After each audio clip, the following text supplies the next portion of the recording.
The Camino de Santiago, or Way of St. James, is a series of pilgrimage routes from across Europe that make their way to the city of Santiago de Compostela in northwest Spain. Legend has it that the remains of the Apostle St. James the Great were buried here and discovered by a shepherd in the 9th century, and Santiago became and remains a very important pilgrimage site. There are many different routes that pilgrims can take to get to Santiago. The Camino Francis, whilst not the oldest, has been the most popular and well known since the Middle Ages, and today attracts approximately 55% of all pilgrims. This was the route that I took, starting in the French town of Saint-Jean-Pied-de-Port and walking the 800 kilometers to Santiago de Compostela. This is a video of that journey.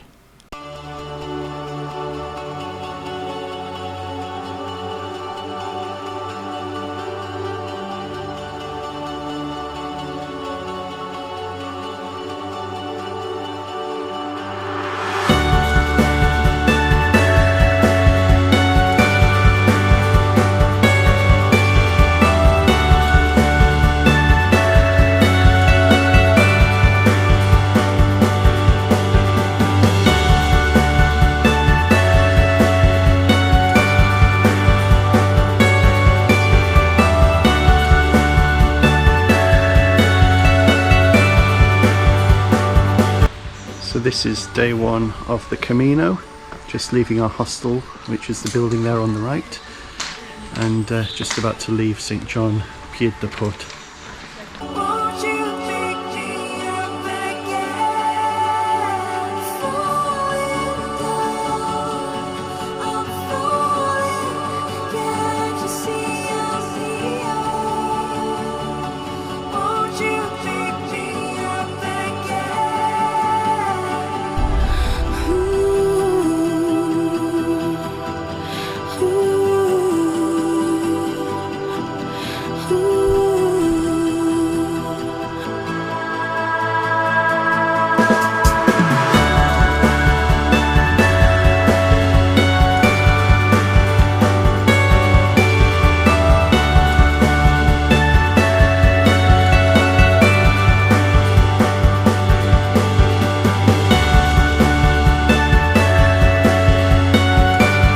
So on day one, I walked 24 kilometers. I only have 790 left to go.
Monument to the running of the bulls in Pamplona.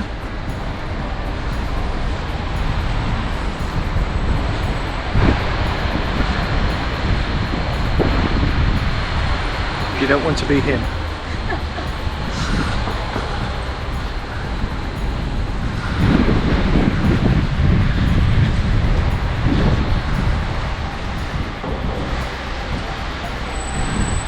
And there is no doubt about the gender of the bulls.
It's Sunday, and I thought I'd just check in and give an update on how the Camino is going. So it's exactly a week ago since we left Carlisle, and we flew out on the Monday, and we began the walk with Paul and Julie on Tuesday. So we've actually now walked 5 days of the Camino. We've walked about 115 kilometers. The first day was over the Pyrenees. It was very wet, wasn't particularly nice weather conditions, and the second day was also very wet, so we're very grateful for the waterproofs. But as you can see right now, the sun has come out and it's actually become very hot. It's about 27 degrees today, and it's going to get hotter in the coming days. The walk is lovely. It's beautiful scenery that we're passing through, but I have really struggled with my feet. I've developed blisters, and walking has been very painful. I'm hoping that they're going to start healing, so we've actually got a rest day. A lot of people would go on further, but we're having a rest day today in this rather nice little town called Estella. But then I've got, or planning to do, 7 days of walking with some really long distances to do over those next 7 days. So I'm hoping my feet will hold up. The lesson I've learnt is that the shoes I brought were not the right shoes.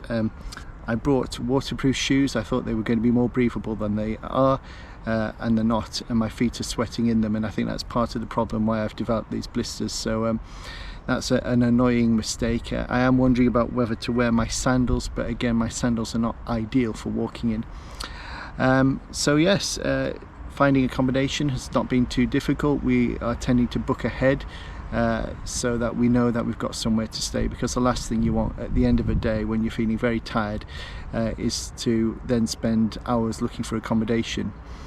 But the accommodation has been good. It's simple, but that's absolutely fine. And one thing I'm finding is that snoring no longer irritates me. I think you just get so exhausted at the end of the day that you're just grateful for a bed and you just go to sleep. The other thing I've discovered is that you need to get up early to walk. So the plan tomorrow is to get up, or to leave around 5:30 in the morning. The reason for that is we want to do most of the walking in the cool of the day, aiming to get to our destination about midday, 1 o'clock at the latest, because it just gets too hot after that. So going to bed early and getting up early is the plan of action. So yes, this is a week into the Camino. Paul and Julie are with me for 3 more days, and then they're heading off to the latter stage, and I'll be on my own. I have mixed feelings about that. It's been really great having them with me. I'm going to miss them. I'm going to miss having their company and their support.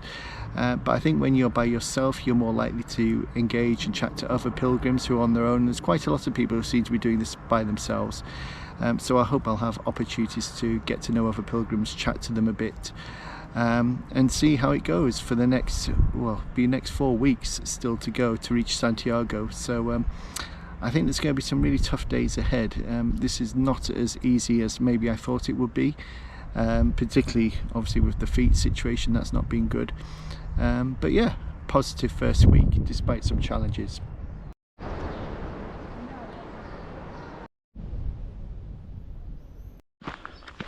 It's Monday the 30th of May, and we made a very early start this morning. We were up just before 5 o'clock, left the hostel at 5:30, and I've been walking about an hour and a half now. Getting up really early is lovely.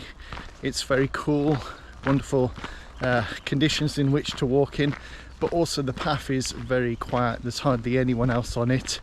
Just been chatting to some Koreans, but we've left them behind, and we're walking through this most beautiful scenic countryside at the moment, forests and rolling mountains. It really is a beautiful part of Spain. So got 21.5 kilometers to go today, so hopefully be at our destination around midday, 1 o'clock.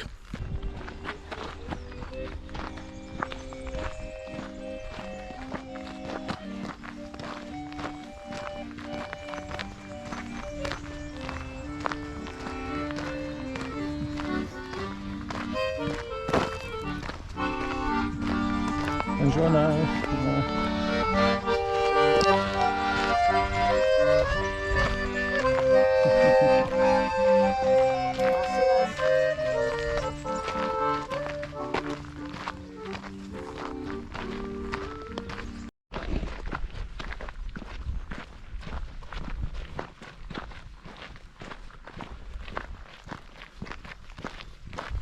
thought I'd just show you what the sleeping arrangements look like in a typical pilgrim's hostel on the Camino. So this here is a room that sleeps 13 people. It's all very simple, bunk beds, place to store stuff. There's a communal room downstairs. So it's all very simple, nothing very grand. And we're spending 12 euros tonight, 12 euros to stay here. I'll just show you into our room. So our room is in here. There you go, lovely pink decoration. So there's my bed on the top. There's 4 of us sleeping in here, potentially. And then in this room, we've got 5 more beds. And often what they do when you arrive is they give you these paper sheets, so you cover the mattress and the pillow with them just for hygiene purposes. So yeah, this is what a pilgrim hostel looks like.